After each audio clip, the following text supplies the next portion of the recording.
Hi, folks. 7:30 p.m. here in New Zealand as I record this, 1:30 a.m. Eastern Time in the United States after election night. And I just wanted to quickly get some thoughts down to put out on the channel ahead of all the big analysis, which will inevitably come in the days and the week ahead. But, someone just said to me, I can't believe it. I can't believe Donald Trump's going to win this thing.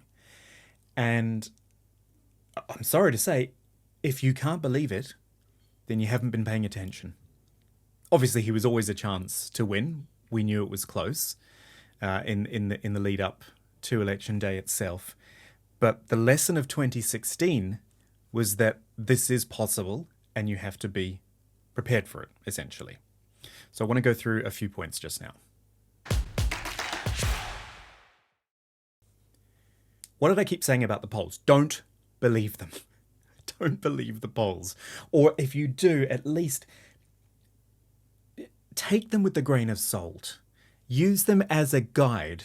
But a perfect illustration of this was just 2 or 3 days ago when that Des Moines Register poll came out for Iowa. The bombshell that Kamala Harris was leading by 3 points over Donald Trump in Iowa.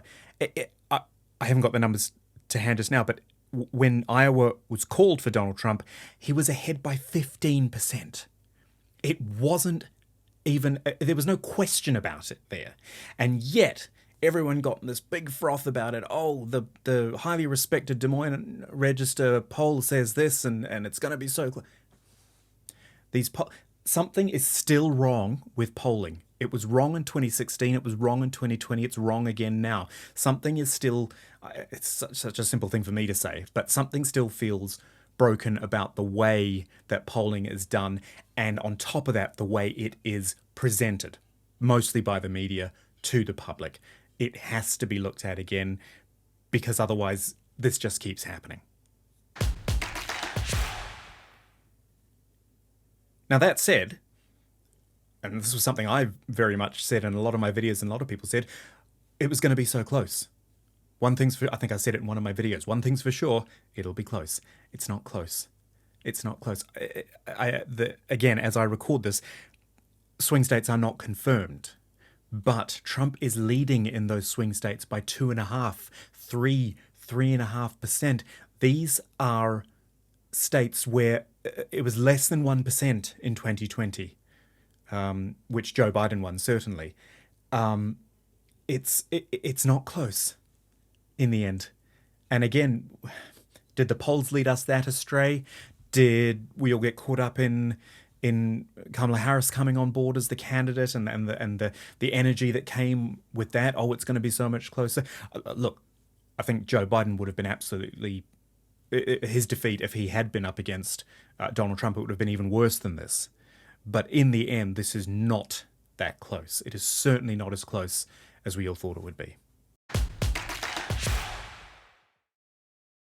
And this is where we've got to be fair to Kamala Harris, I think, in one sense, and say she had a 3-month campaign.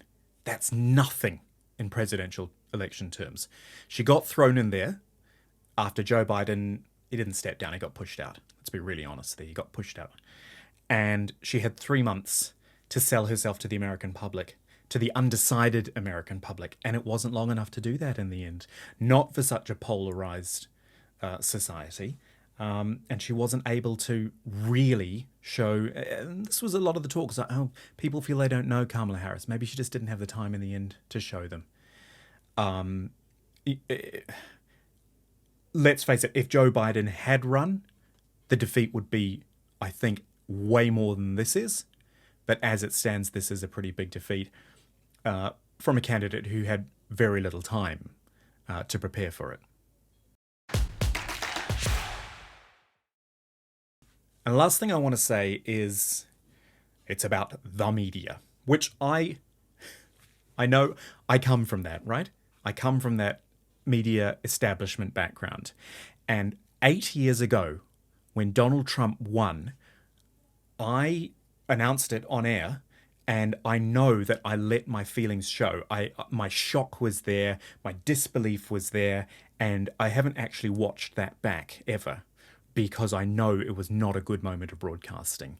I shouldn't have been that emotional essentially on air. Watching television news right now, locally and internationally, I can't believe I'm seeing the same sort of thing again. The same sort of surprise and an obvious lean towards Kamala Harris. Yes, we all know Trump's crazy, and he does and says crazy things, and we can't believe it. But you've got to be able to believe that he could have won this, and he is winning this. And any journalist who says on air or in print or whatever that, oh, they're shocked and this is such a surprise and it's devastating and it's da da da, you're not doing your job right if you are saying that, right? Again, I go back to what I said at the start of this video, and I'm going to wrap up now. The lesson of 2016 was that anything could happen. You have to be prepared for anything, and this is the reality of American politics, of global politics right now. So that's my rambly first up thoughts, and in the days to come, we'll get into it in a bit more depth. Read, watch and listen online at the Balanced website.